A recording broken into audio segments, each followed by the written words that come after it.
Okay, I am in my garden doing some maintenance work on my tomatoes, and I thought that I would record myself and talk to you all a little bit about what I'm up to. So on my land, I have 2 garden spaces that I grow vegetables in. And the garden I'm in right now is what we call our upper garden. And it's called the upper garden because it's at the top of the hill that our house is on. So it's right outside of our kitchen, actually. And in this garden this year, we are growing tomatoes. We have probably about 15, maybe 16 tomato plants in our upper garden. And then we also have Swiss chard, rosemary, spinach, basil, beans, and peppers, and marigolds, as well as a few other random plants and some onions that grow wild in here, all in our upper garden. And right now, I'm working on my tomato plants. So one of the challenges of growing tomatoes is that they are very susceptible, especially tomatoes in Minnesota, are very susceptible to fungus that we call blight. And it shows up as teeny tiny little brown spots at first, little brown spots on the leaves. And then those brown spots, those speckles grow and multiply and cover the whole leaf and kill the entire stem.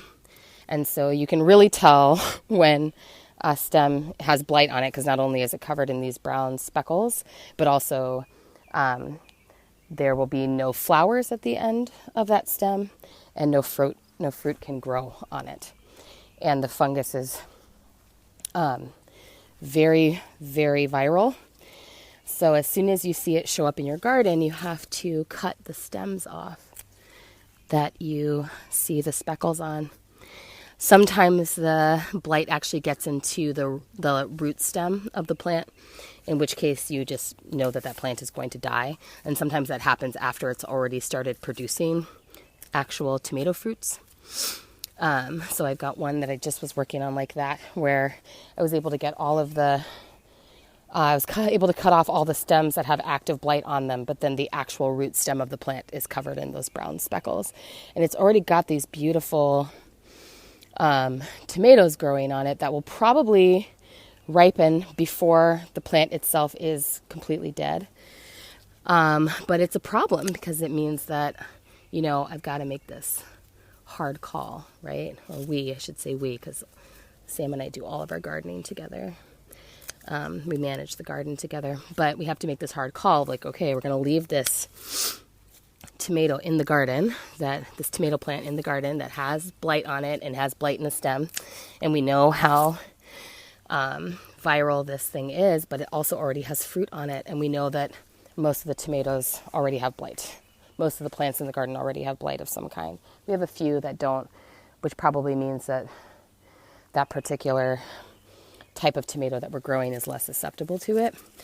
But once it gets in your garden, it's really, really hard to stop it from happening. In fact, this is why people tend to rotate where they grow tomatoes. If you have a small to medium-sized garden, it's a really good idea to every year rotate where you're growing tomatoes, whether it's like planting them across the garden from where you planted them before or planting them in an entirely different garden space. Because it can actually take years for the soil to kind of clean itself of the blight. Yeah. So, yeah, it's interesting. Fungus is so interesting. And viruses are so interesting. They're so agile. And it's funny to be, in this process of trying to cut away parts of any of these plants that are sick in the hopes that the plant as a whole will survive long enough to get what we need from it. And it's amazing to see these plants. They're so tall. Some of these plants are as tall as I am. They're huge. And they're already producing so much fruit. They're very abundant, very beautiful. And yet there's this sickness that's also happening inside of them. And so it's an interesting thing to just kind of notice and sit with, that like we can have abundance, we can have beauty, we can have a situation where it looks like everything's okay. And in a way, everything is okay. Oh dear. I just cut off a stem that had fruit growing on it. That was a bummer. That was stupid. So in a way, everything is okay. And yet, you know, maintaining this garden requires like pretty constant vigilance in order to care for, you know, in order to make it like okay enough to get through the season.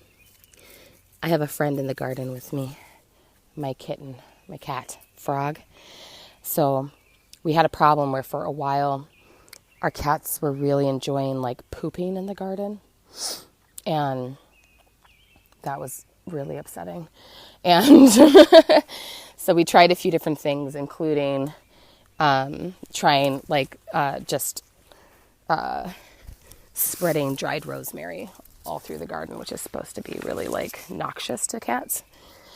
But then once we were actually planting the garden this spring, we decided to cover the entire garden in fabric and then hay to keep down the weeds.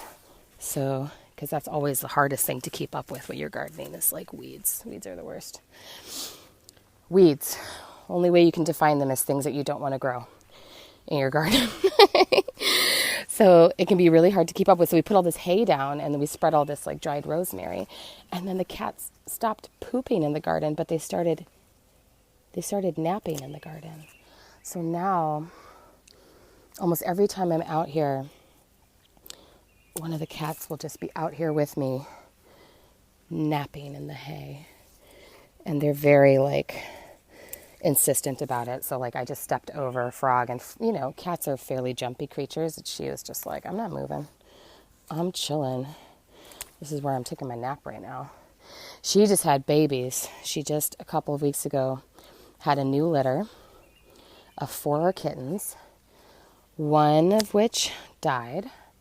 Like, that's how I knew she had had kittens, was I found a dead one on the porch when I walked outside in the morning. Then I went looking because I was like, okay, one dead kitten, but where are the others? And I went into our kiln shed. We have a shed on our land just off of our house that has a gas fire kiln in it. And she had arranged the rest of the little kittens on like an old cushion that's inside the shed. And they're all healthy and doing great. One of them, even a few days later, actually survived some really bad behavior on the part of our dog, Bran, who got a hold of it somehow and then was just like tossing it in the air with his mouth and throwing it all over the place and really roughing it up. And I rescued this kitten from his maw, and it's amazingly still alive. So they're wee. They haven't opened their eyes yet, but they're looking healthy. Looks like they might survive. And that's always a treat when life blooms and then survives the onslaught of like what it means to actually be in the world. All right. Okay. I think I've probably suitably explained what I'm doing in here, cutting out all this blight. That is my first report from the garden. One of the apocalypse survival skills that I am always learning, the skill of caring for a garden. I'm not an expert by any stretch of the imagination. I'm not a master gardener or even close to that. But I've been gardening now for since I moved to Minnesota, so about 8 years. Been learning to garden, working through all of my resistance to this activity. You know, I've talked about on previous episodes how for me, learning to garden and working through my resistance to gardening has been a part of my ancestral healing journey, ancestral healing work, of really trying to be in relationship with the land in a healthy way that's by choice. And it's hard. I get frustrated. I hate it sometimes. I hate doing it. I hate feeling like I don't know what I'm doing. I hate making mistakes and ruining crops, which I've definitely done my share of in the past and will do again. I hate that it doesn't come instinctively to me and that sometimes it really feels like a slog. Like all those parts of it, the part of it that's like, you know, it triggers me in terms of the, you know, I like to sit back into the things that come easily to me, just like everybody does. I don't like to fail. I especially don't like to try and then fail. I don't mind failing at something if I wasn't like actively trying really hard to do it right. But it really sucks to fail when you're trying really hard to get it right. So, yeah, so it's work. It's definitely real work in my life. But I believe that it is one of the most critical, the skill of growing your own food is like one of the most critical skills that we can have right now. One that we will all be ultimately called into at some point. So when I sit with that reality, I can kind of set aside the part of it that's challenging to my ego and say, all right, Autumn, just get it fucking done. Stop complaining. All right, that's my report from the garden. Peace out.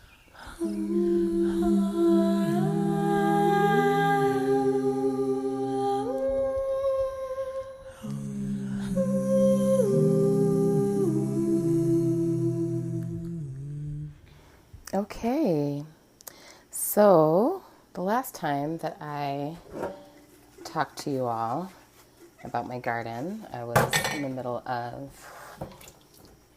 doing maintenance on my tomatoes. And I thought that today I would talk to you again because I am about to freeze a bunch of sauce that I just made from the very same tomatoes that I was doing maintenance work on a few months ago. So, or actually it was probably just a few weeks ago that I did that recording. So I want to talk a little bit about the work of preserving, canning and preserving. That's what we often call this work. So there are a lot of different ways to preserve garden food.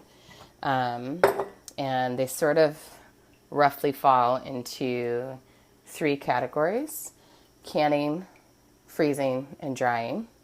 And different fruits and vegetables lend themselves better or worse to different methods of preservation. So for instance, peppers, great example actually. Peppers lend themselves really well to drying. Certain kinds of peppers, chili peppers, peppers that are spicy, peppers that you might want to sort of crack up in their dry form into some olive oil and garlic that you're cooking on your stove to add a little spice to whatever sauce you're making.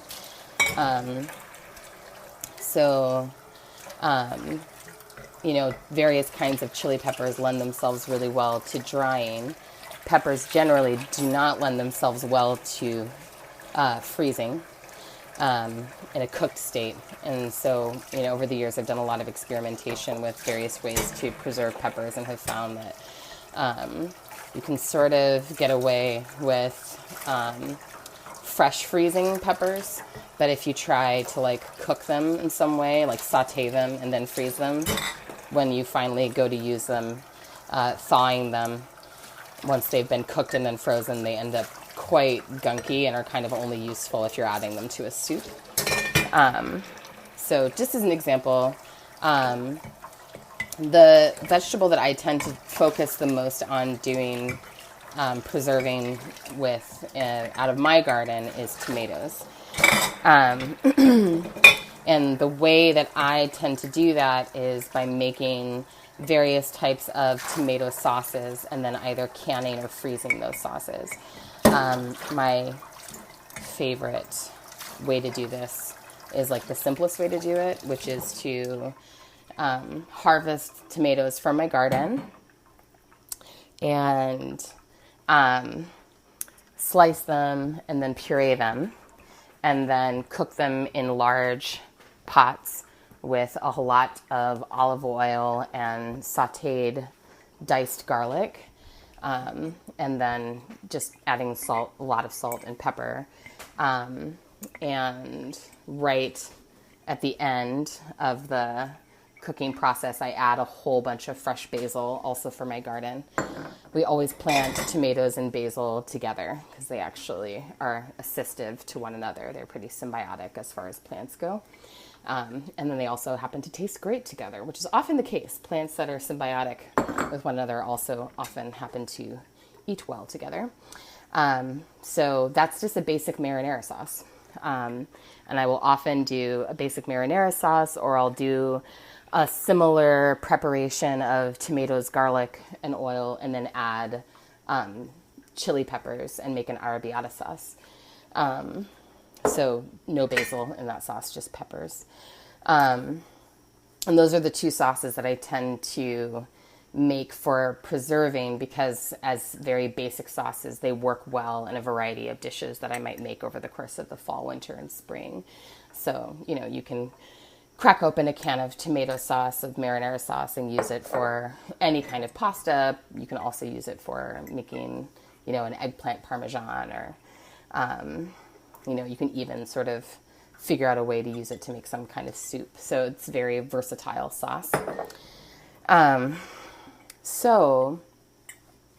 I typically will can my sauce instead of freeze it, and I'll explain the difference shortly.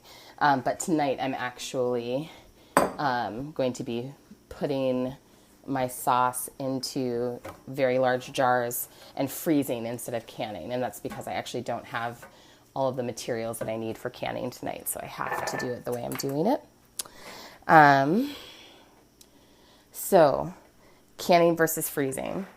So, the easiest way to explain canning is that it's a process of putting some sort of cooked or prepared sauce or jam or what have you, soup, into a glass jar with a metal lid and a ring, and heating that jar with the lid on top of it in such a way that the lid seals. And if you do that successfully, it means that whatever is inside that jar will keep, will not go bad, will not rot, will not mold until you are ready to actually crack it open and use it for whatever you're going to use it for. And there's a few different ways to affect that, the level of heat that actually causes the lids to seal.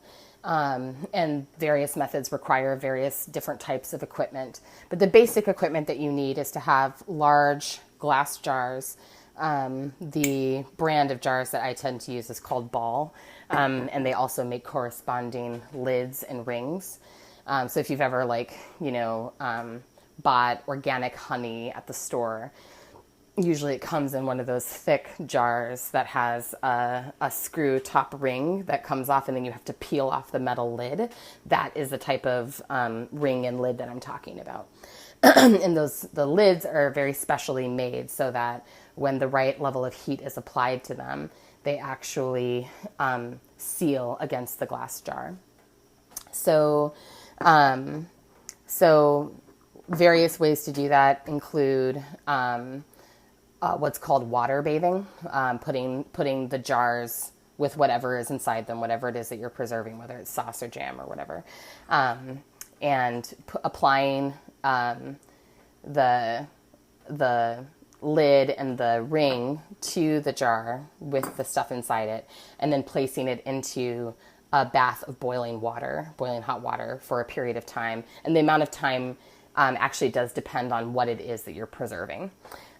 So it can vary between 10 minutes to 15 minutes to 20 minutes, depending on what it is that you're actually preserving. And then you take the jar and the lid out of the water bath and leave it to just sort of cool off. And one of the kind of fun, cool effects of this process is that you can actually hear the lids seal. They make this popping sound when they actually have sealed fully. So the water bath is one way to do it. Another way to do it, one of the ways that I tend to do it because I find it to be easier, is actually placing all of the sealed jars into a pan that's filled with about an inch of water, and then placing that pan with all the jars in it into the oven, which is heated to a 285 degrees or so, and just leaving them in the oven for about 2 hours. And then pulling them out, and they will seal after a period of time. It doesn't happen right away. Usually the sealing happens over the course of the next hour after you remove the lid, the jars, either from the oven or from the water bath, depending on what method you use. And if you're canning jam, then what you would often do, whether it's a water bath or whether it's in the oven, is you would actually with jam, one of the kind of fun things about jam, because when you're making jam, regardless of the type of fruit it is, you have to heat it to such a degree before you actually put it in the jars that oftentimes the heat of the jam itself will help to seal the lid against the jar. So oftentimes I'll just make a big vat of jam. I'll apportion it into all the jars that I have.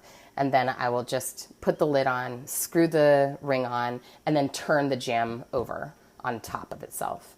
And the heat of the jam against the lid is what causes it to seal. So I'll leave it turned upside down for an hour and then turn it right side up. And then over the course of, the next 15, 20 minutes, I'll hear all the lids pop, pop, pop, pop, pop. So that's one of the favored ways of preserving sauces, jams, various things like that. And it's definitely my preferred method because I have a spacious pantry in my basement. And so I can many, many jars of sauces and jams and have them just lined up in my pantry. I don't actually prefer freezing because freezing takes up space in a freezer. And I have 2 freezers. I have actually, I guess I kind of have 3 freezers. I have the freezer that's attached to my fridge, which is in my kitchen. I have an upright freezer and a deep freezer in my basement. So I do have lots of freezer space, but a lot of that space actually gets eaten up by meat. and I like it to be filled with meat. So that's a story for another podcast. So like I said, I'm not doing I'm not canning tonight. I'm freezing. So what I've done, important thing also to note about canning is that it's really important that all of the things that you're using are sanitized, are clean and sanitized. So again, when I'm making jam or making sauce, I will oftentimes put all the jars that I'm about to use and the rings through the dishwasher at a high heat and set it to sanitize. Or if I don't have time to do that, then I will hand wash everything with hot soapy water. So that's true whether you're freezing. I mean, you should do that if you're freezing as well, but it's especially important if you're canning because it's the lack of bacterial content in the jar, the ring, the lid, the sauce itself that actually assists the whole process, ensuring that it doesn't botulize or rot or go bad or whatever. So right now, what I'm doing is I've hand washed all of these jars And, oh, one other thing I should say about the canning lids is that in terms of the process of canning itself, you can only use a lid once in terms of that heat sealing effect that it has. So you have to go, to, usually they sell them at your local grocery store, or, if you have a sort of like farm and fleet store near you, they would sell them in bulk. But you have to actually buy the lids fresh. Rings you can use over and over again, but the lids have to be used fresh if you want them to seal. If it doesn't need to be sealed, like mine tonight don't need to actually seal because I'm putting everything in the freezer. But if they need to seal, then you do have to have completely fresh lids. And they still have to, even if they're fresh out of the box, they still have to go through a process of sanitizing by putting them in very hot water. I'm explaining a lot of this stuff really fast, and actually all of it is stuff that you can really easily learn, like basically on the internet or from someone who does canning. So right now what I'm doing is apportioning the sauce that I've made into a couple of my ball jars. And because I'm freezing and not canning tonight, I actually have to be really careful about how much sauce I put into each of the jars. I can't fill them to the very top because of the fact that they're going to be in the freezer. Once anything that has liquid of any kind in it, once it goes into the freezer, it expands. And so if I overfill these jars, then the jars themselves will actually crack open when they're in the freezer. So I have to make sure that I fill them only, like a little less than full. I usually give myself about a couple of inches from the top of the jar is where I stop in terms of filling. And I'm doing, right now I have 2 gallon-sized jars that I've filled completely with sauce, and I'm about to fill a couple of quart-sized jars as well. I've never known what this is called, but I'm using this kitchen implement that basically sets inside the mouth of the jar, but creates a wider opening so that I can pour the sauce in without it spilling all over everything on the counter and all over the ring itself, or the mouth of the jar itself, because I need the mouth of the jar to actually be completely clean. So you can hear me. I've got 2 different pots of sauce that I cooked, and I'm getting all of the last little bits of sauce out of one of these pots before I switch over to the other pot. And both pots are filled with the same type of sauce. It's all marinara sauce. It's delicious. I tasted it. Always taste. Always taste it before you're done. And then what I'm going to do, again, because I'm freezing and not canning, and I don't have to worry about the bacterial aspect of this, what I'm going to do once I have these jars filled is just find a bunch of old rings and old lids that have already used up their sealing capacity. And I'm going to put them onto these jars. These are all wide mouth jars, so it's going to be all wide mouth lids and rings. And then I'm going to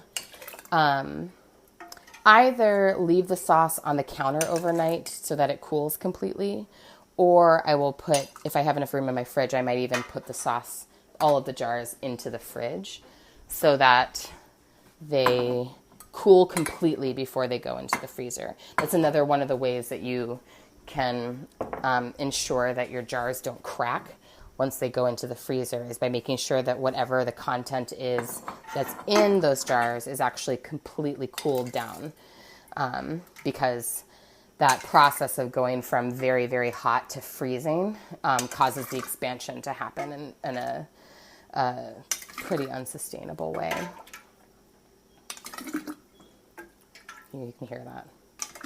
Oh my gosh. That's such a delicious sound.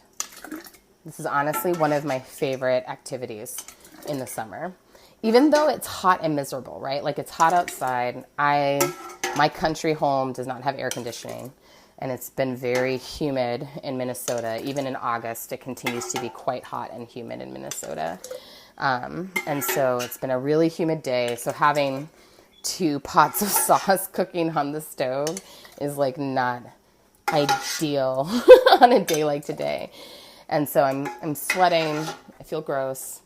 But I'm also really happy because I find this activity to be so wholesome. It's just so wonderful to to watch and complete the transformation of seed to start to, a plant that's growing tall in the garden to a plant that's blossoming flowers, which are going to become fruit, and then have those plants fully fruit. And be able to harvest that fruit and then turn it into something else. Something that, I'm looking at these jars and I'm like, oh, it's going to be so fun 3 months from now when I'm like, oh, what am I going to do for dinner tonight? Oh, I'm just going to crack open one of these jars of delicious marinara sauce and use it for whatever I need to use it for. It makes so much about my life significantly easier, actually, being able to have a pantry full of food that was cooked, fresh, and then frozen in a fresh state from my garden. We, in a good year, probably about 30 to 40% of what we eat will come either from the land around us or from the gardens of friends, or from meat that we have either sustainably gotten via hunting, or have gotten from a local farmer friend. We have lots of friends who raise goats. We have friends who raise cows. And we have multiple people in our family who hunt deer. And so, it feels like it's our little, the small contribution that, each family can make. This is our small contribution that we can make to doing less harm to the planet, is by actually working as hard as we can to ensure that as much of our food as possible that we're sustaining ourselves with is being brought into our home in a sustainable way and is not negatively impacting the world around us. So it feels really good. It's it's a very wholesome activity. And it also, I don't know, I'm a Sagittarius, so I like accomplishing things. And it's nice to have a clear sense of accomplishment in relationship to gardening and preserving. And I think, as I've said before on the show, I'm actually a lot more excited about the work of preserving food than I am about gardening. It's been a journey for me to learn to actually enjoy gardening, and to even feel like I'm in any way remotely qualified to do it. But food preservation is something that's always actually come really easily to me, and it's work that I really enjoy. Okay, I'm about to put these lids and rings on these jars and let them cool down, and then I'm going to put them in my freezer, and then at some point in the next season or so I'll let you know how it all tasted. Thanks for listening. Good night.